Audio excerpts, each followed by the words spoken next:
অনেকক্ষণ ধরে তো দাঁড়ায় আছি, কাউরে তো পাইতাছিও না যে একটু চাপা মাপা মারবো, আরে দেখিও না।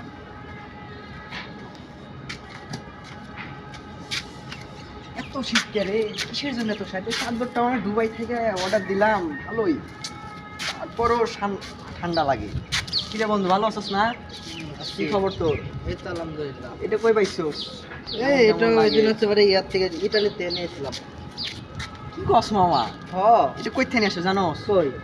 বেশি কিছু না, তোর কালকে যে দুবাই গেছিলাম বুঝছিস, এই দুবাই যে চা চা খেতে গেছিলাম, ওখানে ফ্রেন্ড সার্কেল ডাকলো, আমি বললাম এটা নি, ভালোই। আমি আজকে সকালে নিয়ে এলাম ইটালি থেকে, আজকে সকাল 8টা বাজে নামছি এসে। তাই এখন বুঝছিস কি যে করি, কিছু বুঝাইতে পারি না কারণ শালা আমার দাদার আগে 400 বিঘা জমি ছিল, খালি গরু আর গরু, 40 বিঘা খালি গরুই ছিল, জাগাই দিতে পারতাম না গরুকে। আর কি কোমরে তোরে, আমি আর তোরে কয়া ছোট করতে চাই না। আমার দাদার এই মাথায় থেকে ওই মাথা পর্যন্ত একটা বিশাল বড় মই ছিল। হ্যাঁ, গ্রামে সব লোক খালি আইসে বলতো ভাই একদিনের লেগে দেওয়া যায় না, একদিনের লেগে দেওয়া যায় না, কিন্তু আমার দাদা কারুক দিত না, কারুক দিত না। কি কস বেটা এসব, কত তোর কথা কেমনই যেন লাগে। এই যে কালকে মনে কর জাপান যাবো, আবার মনে কর ডিনারে, তুই কি কস আমার ক? তুই কালকে যাবি? আহাই রে, আজকে আমার উঠে দুধ দুধ দিয়ে চা খাওয়ার লেগা। কি কস তুই? তুই সবাই ডুবাই যাবি এই চা খেতে? আমারে কত জনে কত জায়গায় ডাকে, সময় দিতে পারি না, খুবই এখন ব্যস্ত বুঝছিস। ওখান থেকে চা খাই এসে ভাবতেছি ঈদ যাবো, অনেকদিন ধরে চাইনা যাই না।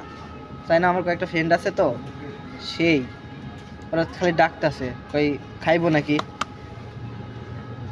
আমার ডলা খাইতে বাংলাদেশে ডাকতেছে, বাংলাদেশে। তুই কি জানোস বেটা, ওইসব খাই না বলে যাই না। তো ল বন্ধু, তোর আমি আজকে চা খাওয়াম, চা খাই আসি। আমি তো আবার চা খাই না, কফি খাই, তাও এক একটা কফির দাম 3-4 লাখ টাকা। তুই কইলি আর এলাকায়ও থাকে অনেক দিন ধরে, কেমনে যে না করি, খাওয়া লাগে। অবশ্য একটা শর্ত আছে, চার বিল কিন্তু আমি দেবো, তুই দিতে পারবি না। আরে বন্ধু তুই কি কস, আমার তো 400 বিঘা জমি আছে, তোরে তো আমি কইলাম চায়ের বিল আমি দিব। ল বেটা ল, যাই হইছে, ল।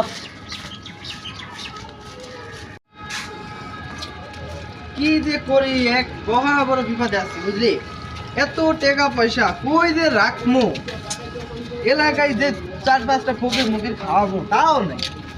2-4 লাখ টাকা করে দিয়ে দিব ভাবতাছি। কাকা 2 কাপ চা দেন তো, চা খাই। তে বন্ধু বিলটা দে তাহলে। আমি তো মানি ব্যাগ নিয়ে আসতে ভুলে গেছি, মানি ব্যাগ তো আমি নিয়ে আসিনি। তুই দে বিলটা। আমিও তো মানি ব্যাগ বাসায় রেখে আসি। তাহলে এখন কি করবো? না মামা তুই দে, দেখ যেভাবে হোক ব্যবস্থা করে দে, আমি সত্যি নিয়ে আসি নাই।